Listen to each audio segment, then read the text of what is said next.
देखते हैं कि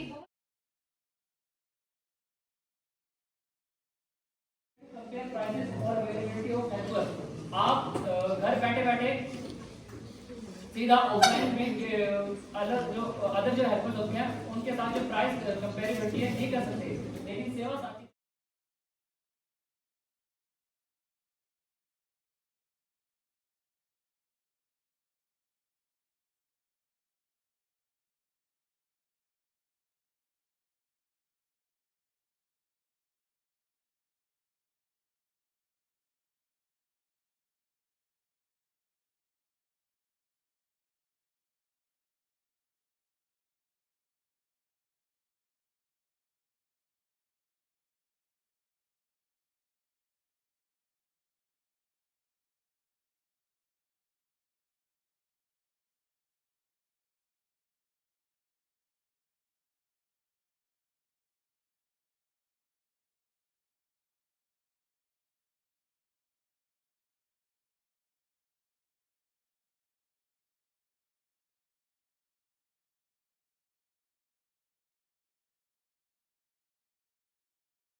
सोचे हैं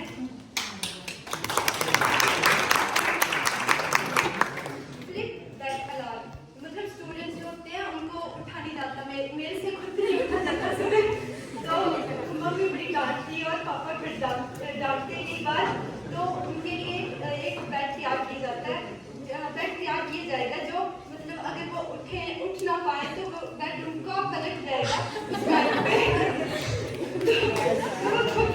उठ सकते हैं। और दूसरा आइडिया ये अम्ब्रेला, मतलब जो अम्ब्रेला होता है ये बात जो बड़ी होती है अम्ब्रेला हम लेते हैं तो उसमें भी हीट आता है।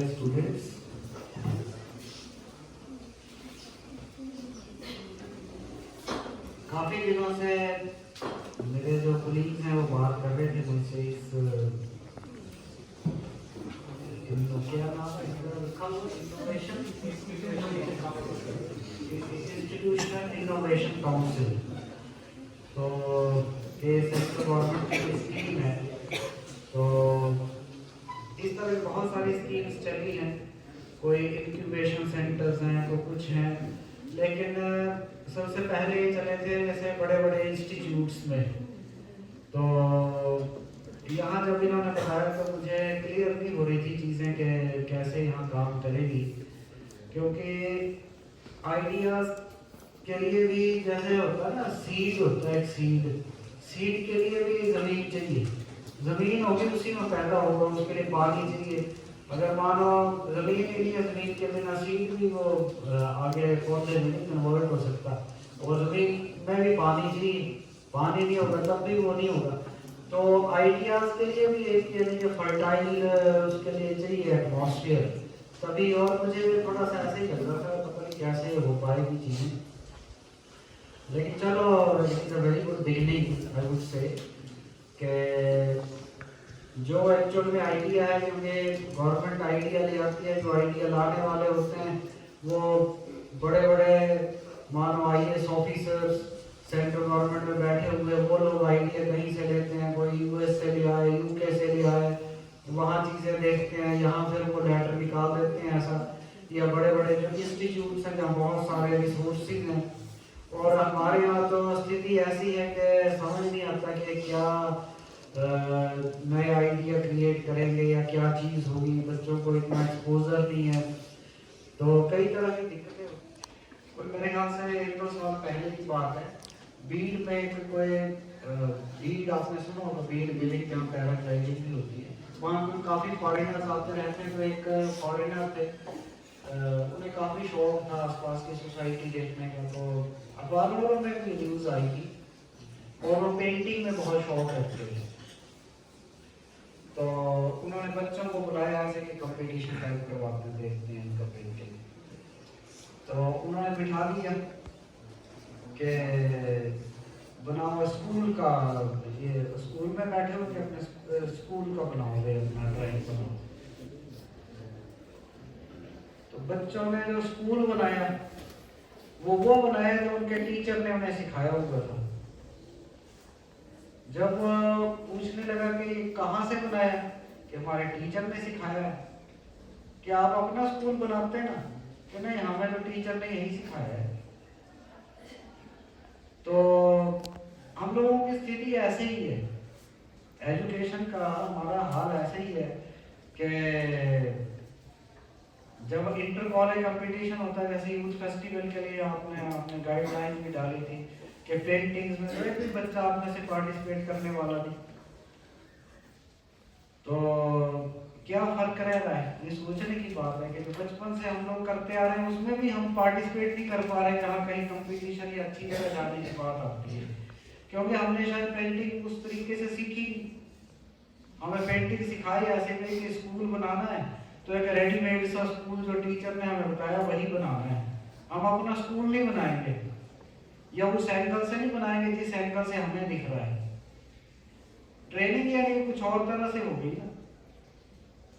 इसी तरह से जैसे मानो बचपन में लैंग्वेजेस सीखते हैं, हम हिंदी सीखते हैं, इंग्लिश सीखते हैं, तो हर जगह शुरू से ही आ जाता है कि एस्से लिखो जी। एस्से क्या आता है? गाय पर प्रस्ताव लिखो। ये बहुत पॉपुलर होता है, बचपन से हमें भी यही पढ़ाया गया कि गाय पर प्रस्ताव लिखो, या माय टीचर पर लिखो। माय टीचर पर 10 लाइनें लिखो। 10 रटी रिटाई लाइनें थी। अगर वहां किताब में लिखा हुआ है कि माय टीचर इज राम, तो वो राम भी चेंज नहीं होता था। तो आपके टीचर प्रवीर जी हैं तो प्रवीर जी लिख दो, लेकिन वो राम ही लिखा जाएगा। तो इस तरीके से हम लोगों के लिए ट्रेनिंग ही कुछ गलत हो गई ना।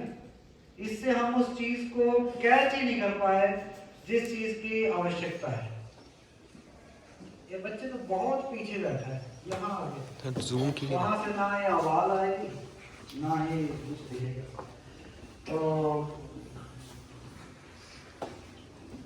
ये एस्से का मेकर पेनल्टी कॉर्नर नाम से आर्टिकल आता है, जिसे हिमाचल में लगभग वीकली उनका आता है, मेरे ख्याल से हर हफ्ते ही लगभग आता है। हर हफ्ते नहीं 15 दिन में उनका जरूर आर्टिकल मिलेगा। पेनल्टी कॉर्नर नाम से आपने देखना।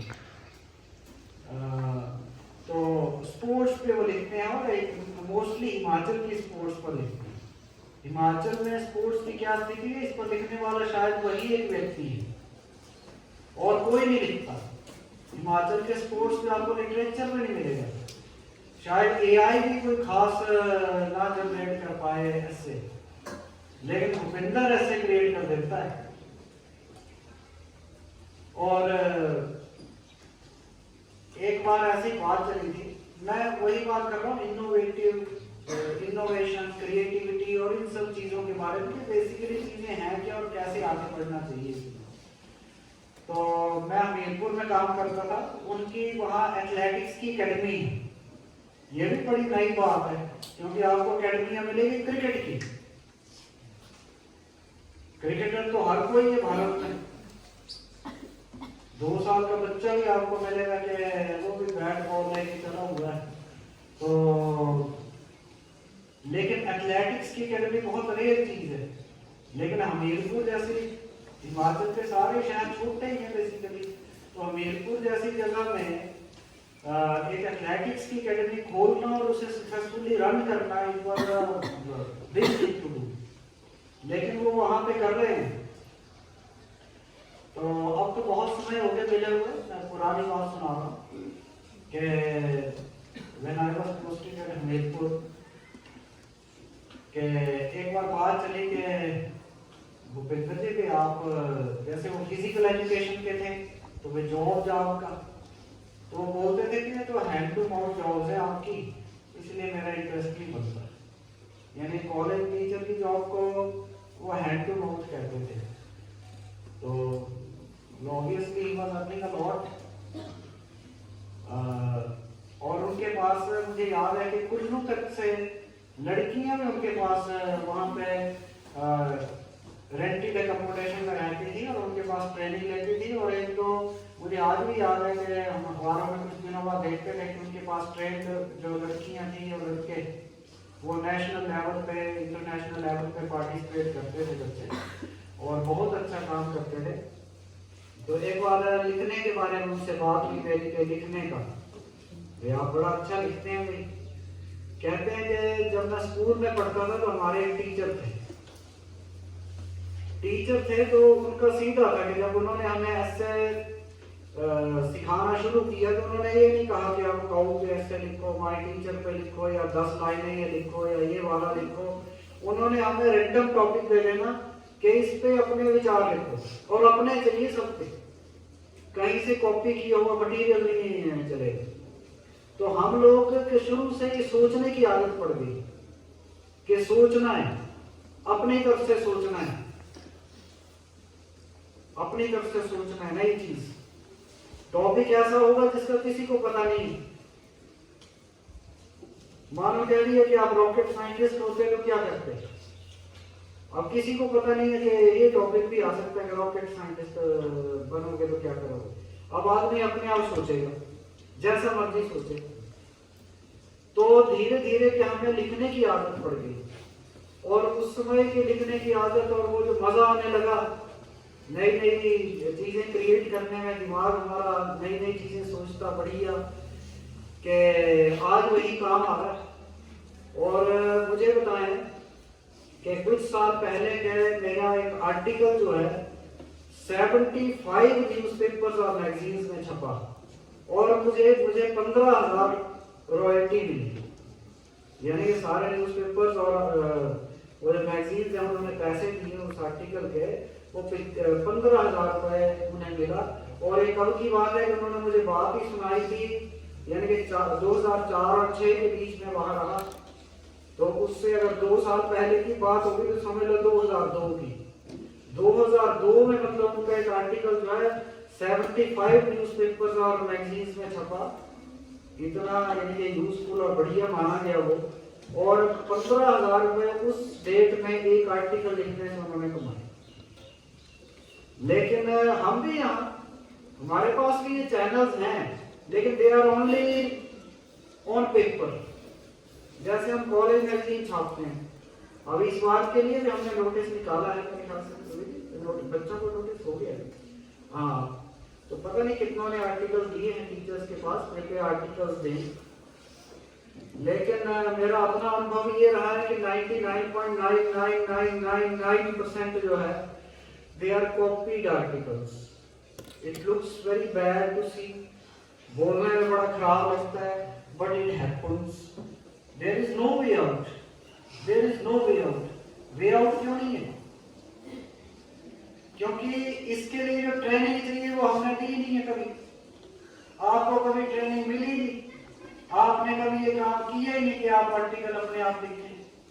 जब आपने किया ही नहीं तो क्या करेंगे आप? नकल ही मारेंगे। पहले नकल मारना कठिन था थोड़ा कि कहाँ से नकल मारनी। लोग अखबारों से लेते थे आर्टिकल, अखबारों वाले कई बार बहुत हाई टाइप होते हैं, बहुत हाई क्वालिटी होते हैं, किसी और कॉलेज की मैगजीन से उठाते हैं बच्चे। जैसे मानो पता लगा ज्वालामुखी कॉलेज में कोई दोस्त पढ़ता है, रिश्तेदार पढ़ता है, वहाँ की मैगजीन उठाई, तो वो मिलते जुलते होते हैं ना कि एक ही लेवल के, तो वहाँ से उठाई वाले कॉलेज की मैगजीन में लगा दी, अपना नाम लगा के उसमें। तो अब हम चेंज क्यों नहीं कर पाते? क्योंकि इस ट्रेनिंग के लिए थोड़ा तो एफर्ट है, थोड़ी तो एक ट्रेनिंग है, थोड़ा तो टाइम लगेगा, थोड़ी एफर्ट लगेगी, और शायद वो हम भी समय नहीं दे पाते, हम भी वो काम नहीं कर पाते, और जब किया जाना चाहिए तब भी शायद वो काम नहीं हुआ। जैसे स्कूल टाइम में मानो ट्रेनिंग नहीं हुई, तो मैगजीन के लिए जब कंपटीशन होना चाहिए कि मानो हम 20 आर्टिकल उसमें रख सकते हैं मैगजीन में, लिमिटेड पेज होते हैं ना हमारी मैगजीन में, तो 10 पेज ही हमारे पास अवेलेबल है मानो, और हमें मटेरियल मिल जाए मानो 50 बच्चों का, 50 पेजों का, तो हमें कहीं तो निकालने पड़ेंगे तो लो क्वालिटी होंगे। लेकिन यहाँ तो स्थिति ये होती है कि आता है कोई नहीं लेके आएगा तो नकल मारो माल भी आएगा, फिर टीचर को सर्टिफिकेट भी देना पड़ता है कि मैं सर्टिफाई करता हूँ कि सारे आर्टिकल जो है ओरिजिनल है, मैंने चेक कर लिए हैं। तो हालांकि हमें पता होता है कि ये सारा गोलमाल है। इसी तरह का एक और अनुभव मैं आपको बता रहा हूँ, ये चीजें बड़ी सोचने और समझने की हैं। एक बार यूथ फेस्टिवल था, यूथ फेस्टिवल हमारे कई लोगों को शायद अभी भी पता ना लगा हो कि हमारे एचपी यूनिवर्सिटी का जो कल्चरल फेस्टिवल होता है inter college, that is called youth festival. तो 3-4 टाइप की इवेंट्स होती हैं, 3-4 जगह पे होता है, अलग अलग 3-4 पार्ट्स में।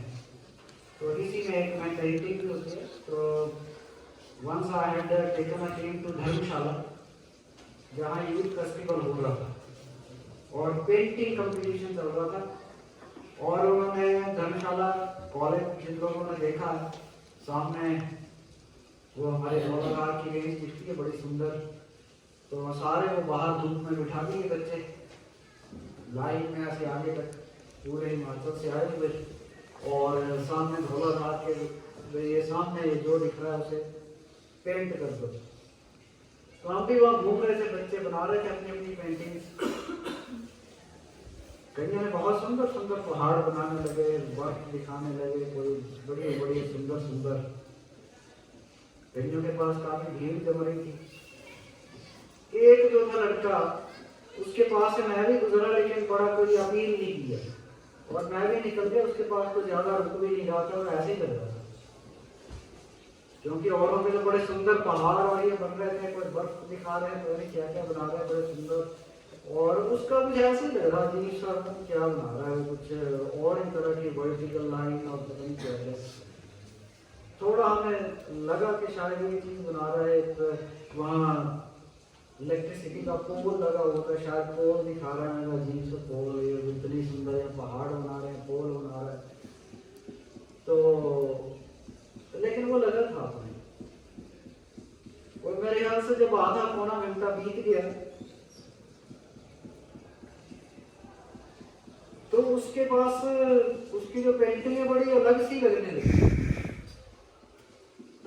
और अब हैरान होंगे कि जब तक वो एंड आया पेंटिंग के बनाने के टाइम का खत्म, समाप्ति का समय आने लगा, सबसे ज्यादा भीड़ उसी के पास हो गई थी।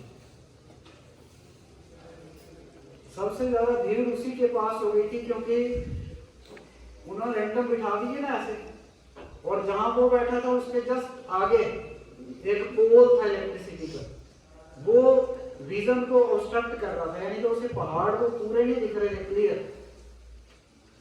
तो लग तो रहा था थोड़ा खराब सा, लेकिन उसने वही चीज जो उसे दिख रही थी वही चीज बनाई उसने।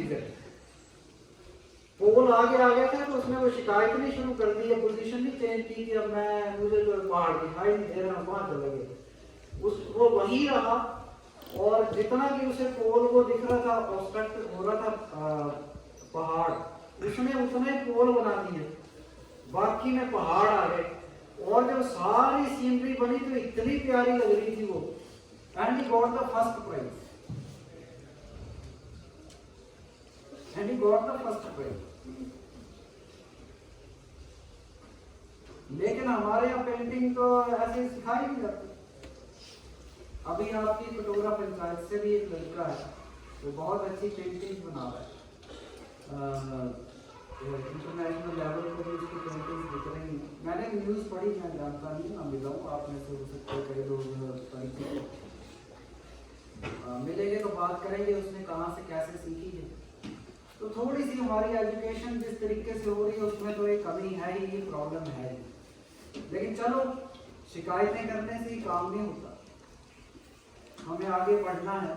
और आजकल इतने अच्छे अच्छे रिसोर्सेज हैं, बढ़िया रिसोर्सेज हैं कि you can learn a lot of things just by going online. अगर आप ऐसे लिखना भी सीखना चाहें तो बहुत सारे रिसोर्सेज हैं विच कैन हेल्प यू। अगर आप पेंटिंग बनाना चाहें तो बहुत सारे रिसोर्सेज हैं जहाँ से आप सीख सकते हैं चीजें। और ये सारे क्रिएटिव काम है, इनोवेटिव काम है।